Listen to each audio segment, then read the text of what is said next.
Prices keep rising. Food costs more, rent costs more, and energy costs more. And every time this happens, governments say the same thing. This inflation is temporary. But inflation never seems to disappear. It returns again and again, in rich countries and poor countries, under democracies and dictatorships alike. That forces a simple question. If inflation hurts people, why does it keep happening? What if inflation is not a mistake at all? What if it is doing exactly what governments need it to do? Long before modern money existed, inflation already had a job. In ancient Rome, money was made of real silver. Coins were heavy, valuable, and trusted. But Rome was always at war. Armies had to be paid, roads had to be built, and distant territories had to be controlled. Eventually, the empire began to run out of silver. The state faced a choice. It could stop spending and risk collapse, or it could change the money itself. Rome chose the quieter option. Emperors reduced the amount of silver in each coin just slightly, not enough for people to notice at first. The coins looked the same, carried the same symbols, and circulated as usual. But they were worthless. More coins were produced, soldiers were paid, and prices slowly rose. Inflation did not destroy Rome overnight, but it helped the empire survive far longer than it otherwise could have. Centuries later, European kings learned the same lesson. Wars were expensive, gold was limited, and raising taxes often led to rebellion. Changing the value of money was safer than asking people directly to give up more of their wealth. Most citizens did not understand what was happening. They only noticed that prices crept upward and savings bought less each year.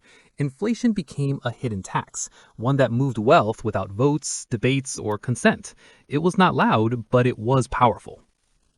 Modern money made inflation even easier. Today, money is no longer metal, it is paper, and mostly it is just numbers inside computers. Governments borrow money by issuing bonds, and central banks create new money to buy those bonds. This keeps interest rates low and spending high. As more money enters the system, prices rise. Here's the critical point. Inflation reduces the real value of debt. When prices rise, the amount governments owe becomes easier to manage. The debt stays the same in name, but smaller in reality. Inflation quietly lightens yesterday's promises. This is why governments tolerate inflation. Paying off massive debt directly would require higher taxes and lower spending, which creates anger and instability. Inflation offers another path. It does not erase debt, but it slowly shrinks it over time. No announcement is needed, no vote is required. The process happens quietly in the background of everyday life. But inflation does not affect everyone equally. People who live on wages feel it first. Their money buys less, but their pay rarely rises at the same speed. People who own assets experience inflation differently. Stocks rise with prices, real estate becomes more valuable, debt becomes cheaper to repay. Inflation does not destroy wealth evenly, it rearranges it. Those who own assets often gain. Those who depend on income often lose. Every major crisis follows the same pattern. War, financial collapse, pandemic, or economic shock forces governments to spend enormous amounts of money. Central banks step in to stabilize markets and prevent panic. Inflation usually comes later. Leaders promise control and assure the public it will pass. But stopping inflation completely would require stopping spending and allowing systems to fail.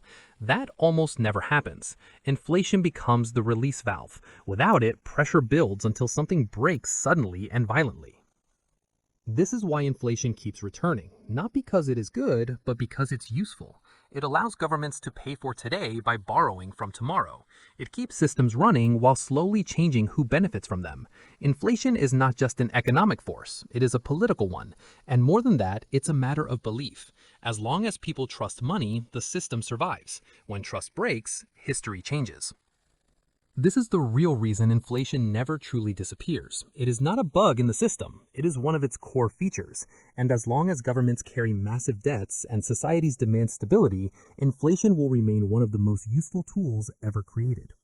If this gave you a new way to see money and power, subscribe, because history has already tested the system, and the answers are always hiding in the past.